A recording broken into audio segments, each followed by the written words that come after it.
di Bible reading kontekstual, kita lanjutkan di Lukas pasal 14. Injil Lukas pasal 14. Injil Lukas pasal 14.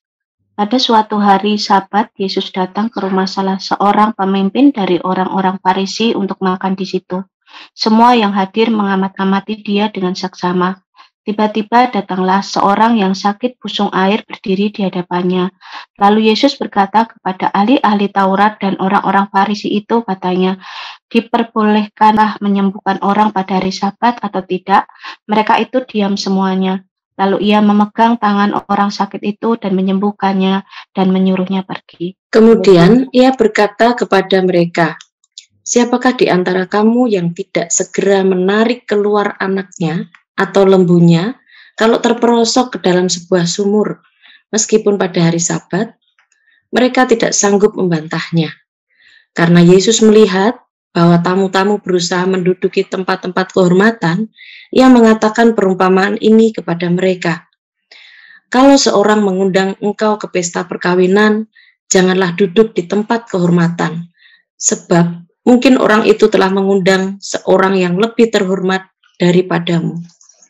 Supaya orang itu yang mengundang engkau dan dia jangan datang dan berkata kepadamu, berilah tempat ini kepada orang itu. Lalu engkau dengan malu harus pergi duduk di tempat yang paling rendah. Tetapi apabila engkau diundang, pergilah duduk di tempat yang paling rendah. Mungkin tuan rumah akan datang dan berkata kepadamu, sahabat, silahkan duduk di depan. Dan dengan demikian engkau akan menerima hormat di depan mata semua tamu yang lain. Sebab barang siapa meninggikan diri, ia akan direndahkan, dan barang siapa merendahkan diri, ia akan ditinggikan.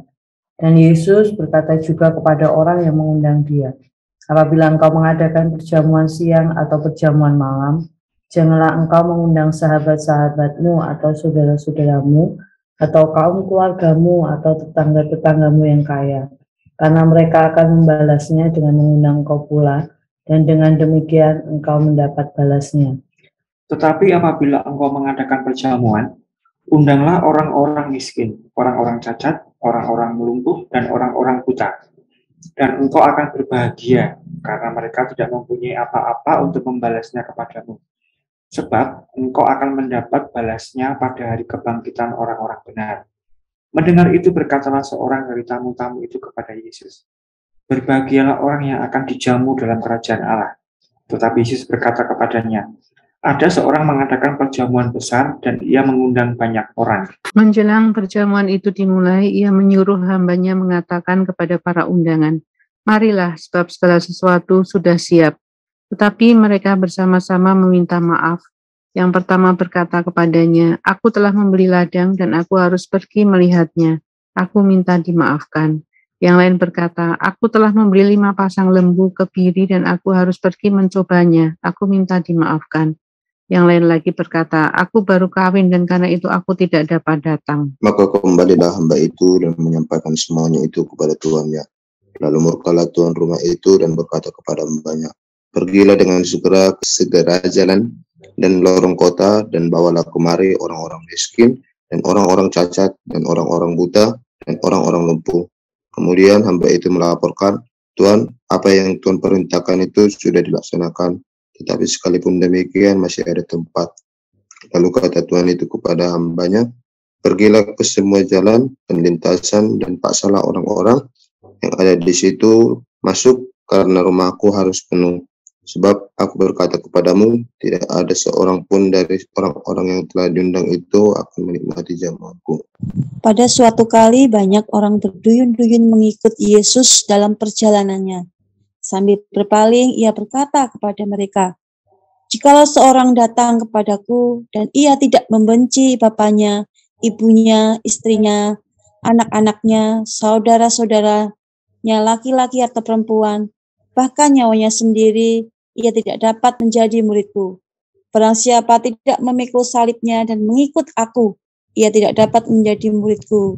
Sebab siapakah di antara kamu yang kalau mau mendirikan sebuah menara, tidak duduk dahulu membuat anggaran biayanya, Kalau cukup uangnya untuk menyelesaikan pekerjaan itu, supaya jikalau ia sudah meletakkan dasarnya dan tidak dapat menyelesaikannya, jangan-jangan semua orang yang melihatnya mengejek dia, sambil berkata, orang itu mulai mendirikan, tetapi ia tidak sanggup menyelesaikannya.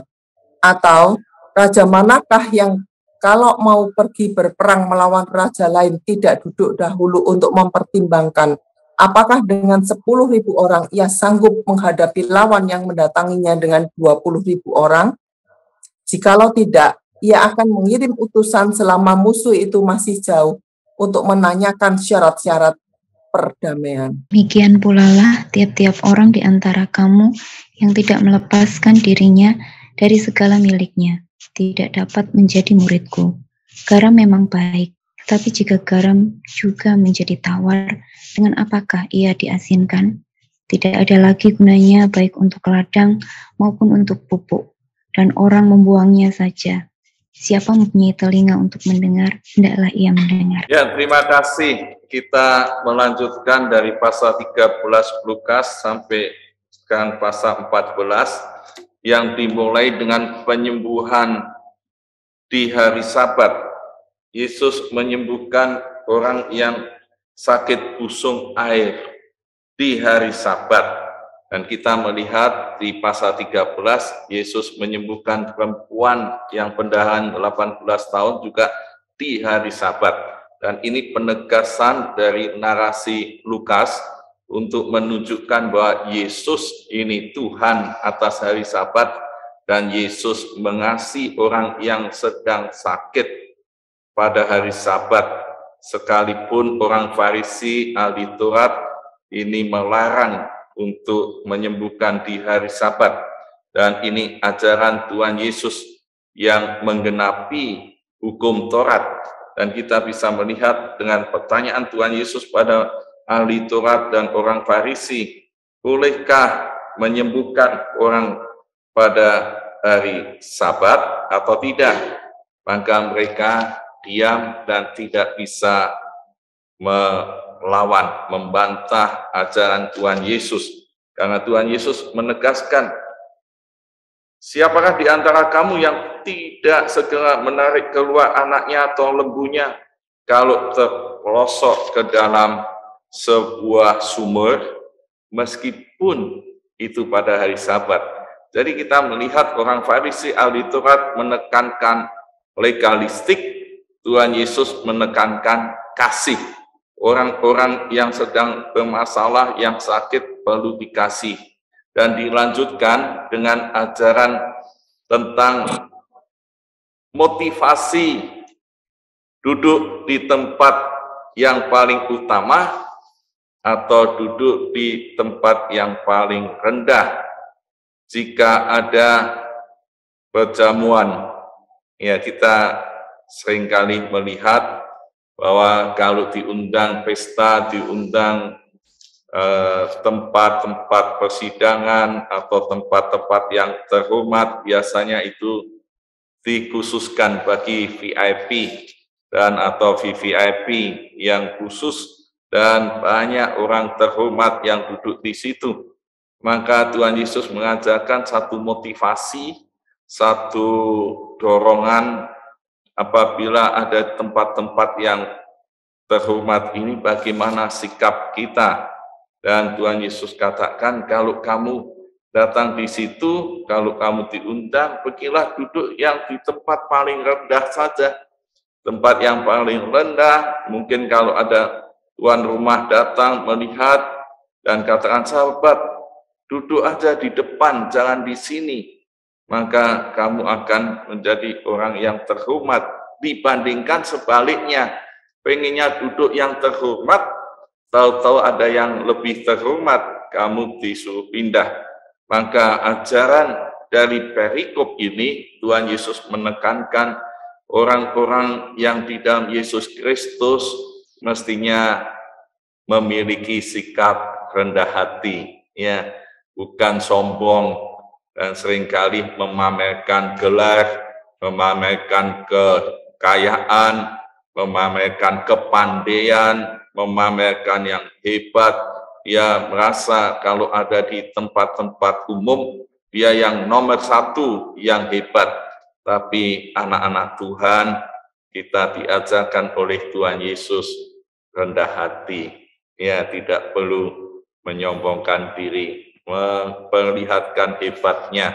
Ada dosen lupa ditulis gelarnya aja marah-marah. Ya, seperti ini tidak menunjukkan anak Tuhan yang baik. Lalu yang kedua, di ayat 12 sampai 14 kita melihat, apabila engkau mengadakan perjamuan siang dan perjamuan malam, jangan engkau mengundang sahabat-sahabatmu, saudara-saudaramu, keluarga, tetangga, dan sebagainya. Tapi undanglah orang-orang miskin, orang-orang buta, orang-orang lumpuh, orang yang tidak berdaya, yang tidak punya kekayaan, yang tidak akan bisa membalas kalau diundang. Dan kalau kita seringkali melihat perjamuan nikah yang diundang banyak, yang diundang yang kaya-kaya, yang diundang yang hebat-hebat, supaya sumbangannya besar dan bisa untung. Nah, ini perjamuan yang cari untung. Tapi di sini ajaran Tuhan Yesus, kalau mengadakan pesta, mengadakan perjamuan, justru memiliki hati yang murah, hati yang memberi bagi mereka yang miskin, yang tidak berdaya, yang jelas tidak akan bisa membalas kepadamu. Dan ini ajaran Tuhan Yesus yang dicatat oleh Lukas. Karena engkau akan mendapat balasnya pada hari kebangkitan orang-orang benar. Orang-orang yang melakukan dengan murah hati, adakan sesuatu. Ya, sekarang ada terlihat yang adakan pesta dan semuanya, tidak ada kotak persembahan, kotak kado, ya, tapi dia sengaja memang mau memberi. Dan orang-orang yang miskin, yang tidak berdaya justru perlu diperhatikan. Dan ini ajaran yang disampaikan Tuhan Yesus. Ini menunjukkan orang-orang yang dalam Yesus, orang-orang yang murah hati, yang penuh kasih. Dan kita melihat, karena Tuhan Yesus katakan, pada hari kebangkitan orang-orang benar, engkau akan mendapat balasnya. Maka ada yang bertanya, kalau demikian berbahagialah orang yang akan dijamu dalam kerajaan Allah. Ya, ini orang-orang yang bahagia, yang ada di dalam kerajaan Allah bersama Yesus. Dan mereka tanya, itu mereka akan berbahagia dijamu di dalam kerajaan Allah. Tuhan Yesus memberikan pernyataan demikian. Ada seorang yang mengadakan perjamuan besar, yang ia mengundang banyak orang. Semua akan diundang, tapi semua beralasan. Yang pertama, mereka katakan, maaf, aku telah membeli ladang dan aku harus pergi melihat, dan maaf tidak bisa ikut. Yang lain membeli 5 pasang lembu, dan yang lain baru kawin dan tidak akan bisa datang. Dan ini semua disampaikan kepada Tuhan itu, maka Tuhan itu murka. Demikian, ya, yang di jalan, yang di lorong kota, bawa kemari. Yang cacat, yang buta, yang lumpuh, bawa saja. Dan hamba itu melaporkan, Tuhan, apa yang Tuhan perintahkan itu sudah dilaksanakan, tapi masih ada tempat. Tuhan itu katakan, pergi ke semua jalan, lintasan dan semuanya, supaya rumahku penuh. Tapi toh mereka tidak menikmati juga. Dan ini mengajarkan bahwa Tuhan Yesus karena kasih-Nya kepada orang-orang untuk dapat menikmati perjamuan dalam kerajaan Allah. Tempatnya luas, tempatnya masih kosong karena banyak yang menolak. Dan alasannya kita melihat persoalan pekerjaan, persoalan keluarga, persoalan kesibukan, ini menjadi alasan-alasan, tapi biarlah kita terus ikuti ajaran Tuhan Yesus, bahwa Dia penuh kasih, membuka lebar-lebar untuk masuk dalam kerajaan Allah, supaya setiap orang yang percaya pada Yesus tidak binasa, melainkan beroleh hidup yang kekal. Saudara yang mendengar, biarlah kita percaya dan menerima undangan untuk perjamuan di kerajaan Allah, dan yang menikmati itulah yang berbahagia.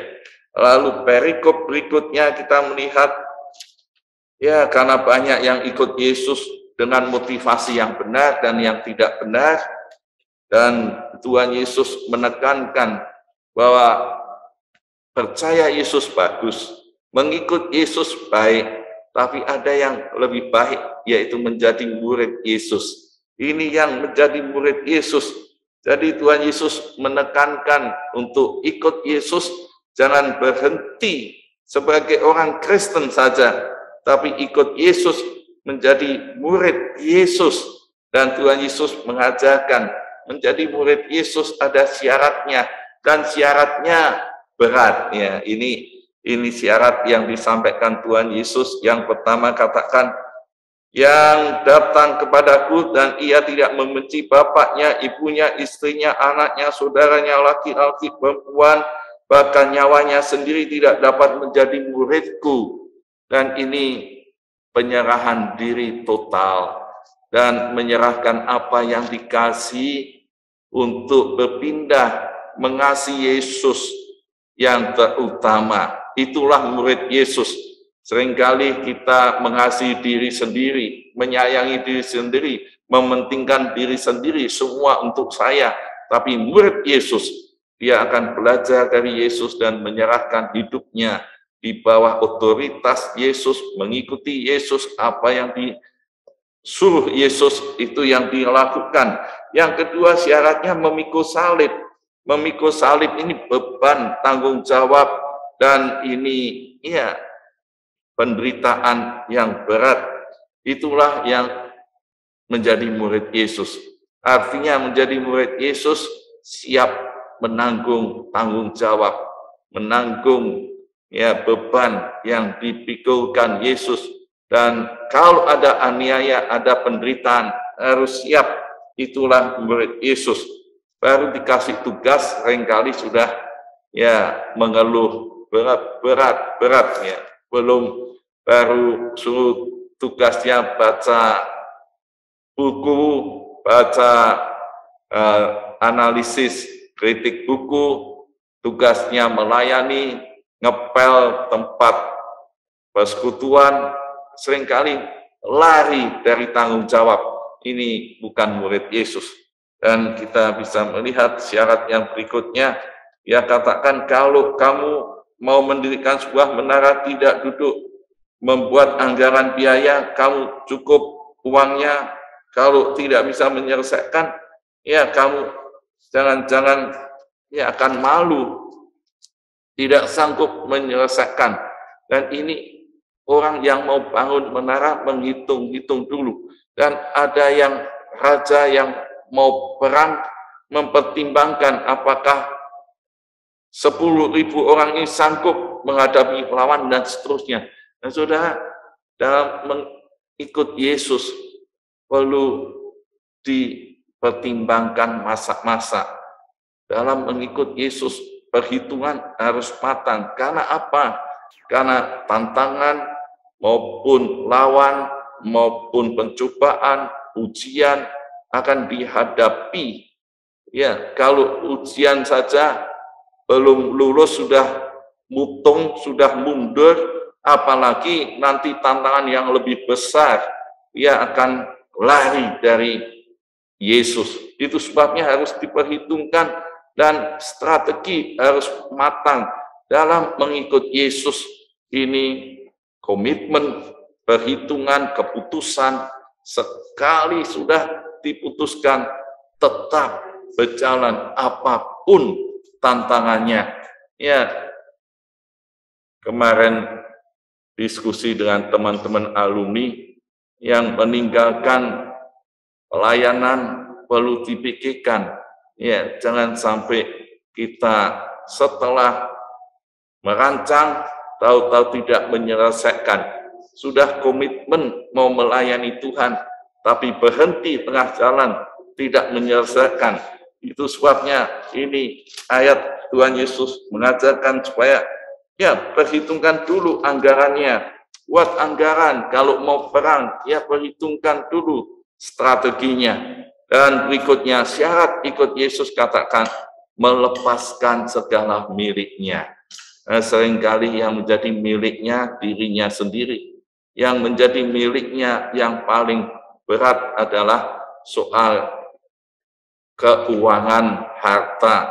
Karena di mana hartamu berada, disitulah hatimu berada. Dan tantangan sebagai murid Yesus, kita hanya bergantung pada Tuhan.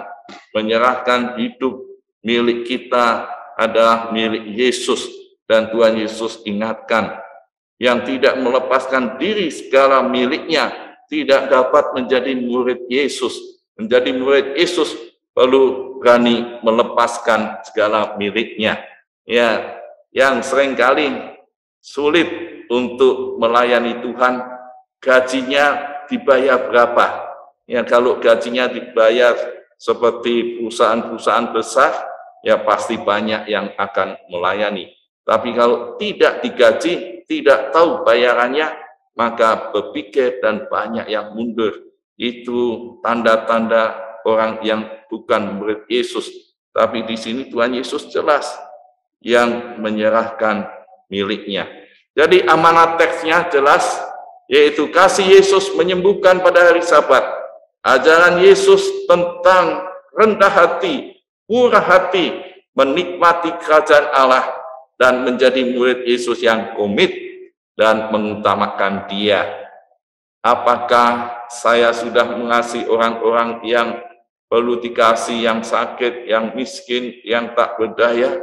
Apakah saya sudah memiliki sikap rendah hati, murah hati? Apakah saya sudah memiliki kerajaan Allah? Yang belum terima Yesus saat ini ambil putusan, ikut Yesus dan menjadi murid Yesus. Amin. Sebagai respon kita akan pujikan Ku Mau Cinta Yesus Selamanya. Biar kita mau jadi murid Yesus yang berkomitmen, yang rendah hati, yang murah hati.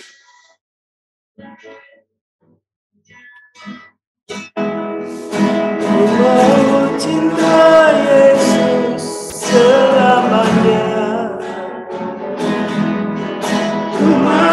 Cinta Yesus selamanya, meskipun badai silih berganti dalam hidupku, ku tetap cinta Yesus selamanya. Ku mau cinta Yesus, ku mau cinta Yesus selamanya. Mau cinta Yesus selamanya, meskipun badai silih berganti dalam hidupku, ku tetap cinta Yesus selamanya. Ya Aba, ya Aba, Bapa, ini aku anakmu, layakkanlah seluruh hidupku. Ya Aba, Bapa, ini aku anakmu, pakailah sesuai dengan rencana. Kita mengucap syukur biar hari ini semangat kita untuk memulai mengerjakan tugas tanggung jawab kita semakin sungguh-sungguh. Kita juga mau berkomitmen untuk kita hidup sesuai rencana Tuhan, kita hidup mengasihi Tuhan dan mengutamakan Tuhan, menjadi murid yang berkomitmen, hidup yang berdampak. Mari kita bersyukur dan berkomitmen kepada Tuhan. Saya bersyukur kepadamu Tuhan untuk ajaran firman Tuhan pagi hari ini dari Lukas 14 yang mengingatkan kepada kami semua Tuhan, untuk kami boleh hidup berkenan dengan panggilan kami sebagai murid Kristus. Kami mengucap syukur kepadamu Tuhan. Kami berdoa supaya hari ini Tuhan memberikan kekuatan, semangat untuk komitmen yang baru, untuk hidup sesuai rencana kehendak Tuhan. Kami percaya Tuhan bekerja, Tuhan bertindak, Tuhan menyatakan segala kuasa kasih Tuhan. Kami juga berdoa supaya setiap kami yang sudah mendengar, sudah membaca firman Tuhan, kembali kepada komitmen kami untuk mengasihi dan mengutamakan Engkau Tuhan, dan berani untuk hidup rendah hati, hidup bermurah hati, hidup melayani Tuhan, menyenangkan hati Tuhan. Ampuni segala hal yang tidak berkenan, supaya kami boleh menjadi murid Kristus yang punya komitmen untuk terus setia kepada Tuhan. Terima kasih ya Tuhan, terima kasih. Dalam nama Yesus kami berdoa.